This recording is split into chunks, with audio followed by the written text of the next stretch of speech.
আজকে রাত আনুমানিক 1টার দিকে আমার মেজ বাড়িতে চুরি হয়েছে। দেখেন ঘরের মাল সামানার কি অবস্থা। যুগটা করা হয়েছে সকাল 9:30 থেকে 10টার মধ্যে, আর এখন বিকেল 5টা প্রায় বেজে গেছে। তো এখন পর্যন্ত থানাতে কোনো লোক আসে নাই। যে সখীপুরে গভীর রাতে টিনের বেড়া কেটে চুরি, থানায় অভিযোগেও মিলছে না সহায়তা। সখীপুরে ফের সংঘটিত হল চুরির ঘটনা।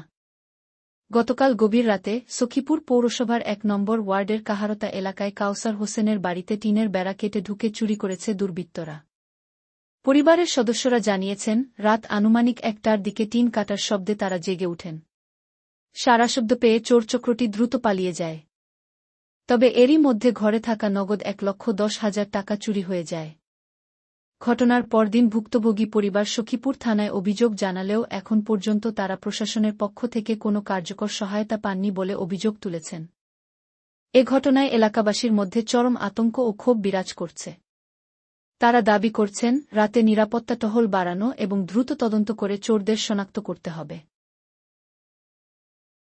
আসসালামু আলাইকুম প্রিয় সখীপুর উপজেলাবাসী, আজকে আমি দুঃখ ভরা মনে একটি কথা বলতে আসছি আপনাদের কাছে। আপনারা হয়তো অনেকে জেনে গেছেন, আজকে রাত আনুমানিক 1টার দিকে আমার মেজ বাড়িতে চুরি হয়েছে। দেখেন ঘরের মাল সামানার কি অবস্থা। এদিকে সব কিছুরই চোরে তছনছ করে ফেলছে, একদম সব কিছু এলোমেলো করে ফেলছে। কিন্তু সখীপুর থানায় এই নিয়ে আমি অভিযোগ করছি। আমার আম্মু সকালে গেছে সখীপুর থানায় অভিযোগ করার জন্য। তো এখান থেকে আমার 1,10,000 টাকা চুরি হয়েছে। অভিযোগটা করা হয়েছে সকাল 9:30 থেকে 10টার মধ্যে, আর এখন বিকেল 5টা প্রায় বেজে গেছে। তো এখন পর্যন্ত থানাতে কোনো লোক আসে নাই যে এই বিষয়টা নিয়ে কোনো তদন্ত করবো বা যারা চুরি করছে তাদেরকে যে ধরবো, সে প্রচেষ্টা এই সখীপুর থানা পুলিশের মধ্যে নাই। শুধু আমার বাড়িতে না, আমি এর আগে অনেক নিউজে দেখছি যে অনেক বাড়িতে চুরি হইতেছে, ডাকাতি হইতেছে, কিন্তু সখীপুরের পুলিশ মনে হয় যে ঘুমিয়ে আসছে। তারাই মনে হয় যে চুরি করে যাচ্ছে চোরদের দিয়ে, আর বসে বসে কমিশন নিতেছে। এরকম একটা অবস্থা।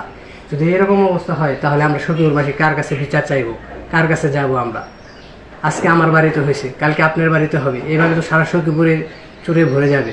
তাহলে সখীপুরের পুলিশ কি ঘুমিয়ে থাকবে? সখীপুর পুলিশ কি আসবে না? আমার আম্মু সকাল 9টায় গিয়ে থানায় একটি অভিযোগ করছে। সেই অভিযোগের ভিত্তিতে এখন পর্যন্ত আমার বাড়িতে পুলিশ আসলো না। বিকেল 5টা বেজে গেল। পুলিশ বলে কি যে আমাদের থানায় ওসি নেই। আরে ওসি নেই, মানুষ যদি খুন হয়ে পড়ে থাকে তুমি কি ওই ওসির আশায় বসে থাকবা, নাকি তোমরা যে দায়িত্ব পালন করবা? তোমরা পুলিশের মতো দায়িত্ব পালন করো। তো সখীপুরবাসীর কাছে আমার একটি রিকোয়েস্ট থাকবে যে এইসব পুলিশ দিয়ে কাজ হবে না, এইসব সব পুলিশকে বদলাতে হবে। সখীপুরের পুলিশকে, যদি পুলিশ হয়, পুলিশের দায়িত্ব পালন করতে হবে পুলিশের মতো করে। যদি না পারে, মহিলাদের মতো হাতে চড়ে পড়ে বসে থাক, আমরা সখীপুরবাসীকে রক্ষা করব। ধন্যবাদ সবাইকে।